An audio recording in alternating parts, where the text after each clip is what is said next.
উমর ফারুক রাদিয়াল্লাহু তাআলা আনহুকে হযরত খাব্বাব রাদিয়াল্লাহু তাআলা আনহু এবং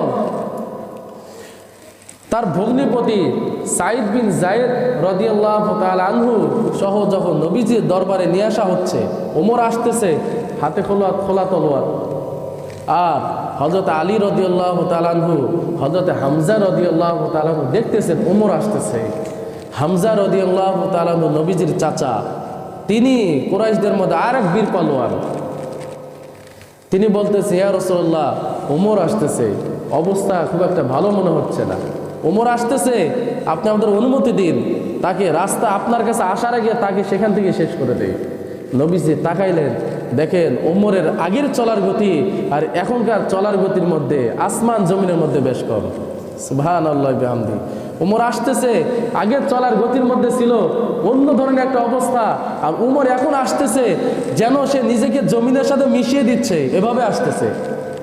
নবীজি যত কাছাকাছি হচ্ছে ওমরের দিল আর চলার গতি তত নরম হয়ে যাচ্ছে। সুবহানাল্লাহি ওয়া বিহামদিহি। ওমর ফারুক রাদিয়াল্লাহু তাআলা যখন কাছে আসতেছে, তখন যখন নবীজির কাছে আসলেন সালাম দিলেন, দেওয়ার পরে নবীজি হাদিসের ভাষা বুখারী শরীফের থেকে হাদিস শোনাচ্ছি আপনাদেরকে। নবীজি ওমরের চাদরটা টান দিয়ে বলেন, ওমর, এখনো কি সময় হয় নাই তোমার সঠিক রাস্তার মধ্যে ফিরে আসা? বলে, ইয়া রাসূলুল্লাহ, আপনি আমাকে কালিমা পড়ে মুসলমান বানাই দিন। লা ইলাহা ইল্লাল্লাহু মুহাম্মাদুর রাসূলুল্লাহ। এই ঘটনা ঘটার পরে হামজা রাদিয়াল্লাহু তাআলা বলে, ওমর, ও ওমর, শোনো, গত সোমবার দিন নবীজি সাল্লাল্লাহু আলাইহি ওয়াসাল্লাম দুইজন ব্যক্তির ব্যাপারে দোয়া করেছিলেন। দুইজন ব্যক্তি, আল্লাহুম্মা আইজিল ইসলাম বিআহাদির রাজুলাইন, আল্লাহুম্মা আইজিল ইসলাম বিআহাদির রাজুলাইন বিআমর ইবনে হিশাম আও বিউমর ইবনুল খাত্তাব। হে আল্লাহ, আপনি মক্কার মধ্যে দুই বাহাদুর, দুই পালোয়ান, এক আবু জাহেল আর এক হলো ওমর ইবনুল খাত্তাব, আল্লাহ এই দুইজনের মধ্য থেকে যাকে আপনার পছন্দ হয় তাকে আপনি ইসলামের দ্বারা সুশোভিত করুন। আল্লাহ তাকে হেদায়েত দিন, তার মাধ্যমে ইসলাম তাকে পৃথিবীতে আপনি শক্তিশালী বানাই দিন। আল্লাহ তাআলা দোয়া কবুল করে নিয়েছেন, ওমরের ব্যাপারে দোয়া কবুল করেছেন। মুহাদ্দিসিনে কেরাম তার ব্যাখ্যা লিখেছেন, এখানে একটা বিশেষ হিকমত আছে, রহস্য আছে। মক্কার মধ্যে ওই সময় সবচাইতে ইসলামের শত্রু দুইজন ব্যক্তি তো ছিল। এক ওমর ইবনুল খাত্তাব, মানে কি পরিমাণ শত্রু, যে স্বয়ং নবীজির মাথা নিতে যাচ্ছেন, কত বড় শত্রু ইসলামের। আবু জাহেল এত বড় শত্রু, কিন্তু ওমর হেদায়েত কবুল করলেন, তার নসিবে হেদায়েত আসলো, আর আবু জাহেলের কপালে হেদায়েত আসলো না কেন? একটা হিকমত আছে না নাই? আছে। এই হিকমতটা কি?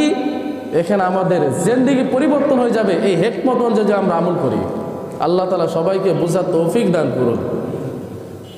একটি পার্থক্য ছিল, ওমর রাদিয়াল্লাহু তাআলা দিলের মধ্যে তিনি হেদায়েত কোনটা, রাস্তা, সঠিক রাস্তা কোনটা, এটা তার সামনে যদি পরিষ্কার হয়ে যায় তাহলে সে গ্রহণ করবেন, এই মন মানসিকতা তার দিলের মধ্যে ছিল। আর আবু জাহেলের মধ্যে এই মন মানসিকতা ছিল না, যার কারণে আবু জাহেল সে ওই কাফের অবস্থায় থাকলো। কিয়ামত পর্যন্ত আবু জাহেলের নাম মানুষ নিবে আর বলবে, আল্লাহ তারপর অভিশাপ দাও। কথা বলুন ঠিক কিনা? আর ওমর রাদিয়াল্লাহু তাআলা নাম উচ্চারণ করবে আর বলবে, আল্লাহ তার উপরে রহমত আর শান্তি বর্ষণ করুন। পার্থক্য এই একটাই, হেদায়েতের রাস্তা পরিষ্কার হলে সে হেদায়েত কবুল করবেন।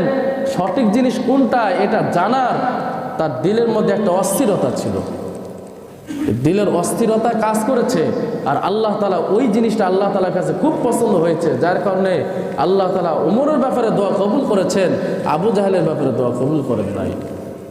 এর জন্য আমরাও ইনশাল্লাহ সঠিক কোনটা এটা বুঝার একটু চেষ্টা করব। আল্লাহ তাআলা সবাইকে বুঝ শক্তি দিয়েছেন, কোনটা হেদায়েতের রাস্তা, কোনটা গোমরাহের রাস্তা, এটা চিনার পদ্ধতি এবং যোগ্যতা আল্লাহ তাআলা আমাদেরকে দিচ্ছেন কি দিচ্ছেন না? সবাইকে দিয়েছেন। এখন এই কথা বলার সুযোগ নাই যে কোনটা জান্নাতের রাস্তা আর কোনটা জাহান্নামের রাস্তা আমরা বুঝি না, না, এই কথা বলার এখন আর কোনো সুযোগ নাই, কারণ সবাই বুঝি ইহদিনাস সিরাতাল মুস্তাকিম কোনটা, কারণ আল্লাহ তাআলা বলছে সিরাতে মুস্তাকিমের উপর চলবে তো এই রাস্তা তোমার সরাসরি জান্নাত পর্যন্ত নিয়ে যাবে। গয়রিল মাগদুবি আলাইহিম ওয়ালাদ দাল্লিন, যেটা গুমরাহি রাস্তা, এই রাস্তা দিয়ে চলবে তো এই রাস্তা জান্নাতের দিকে যাবে না, এটা বাম দিকে জাহান্নাম পর্যন্ত তোমাকে নিয়ে যাবে। নাউযুবিল্লাহি মিন জালিক।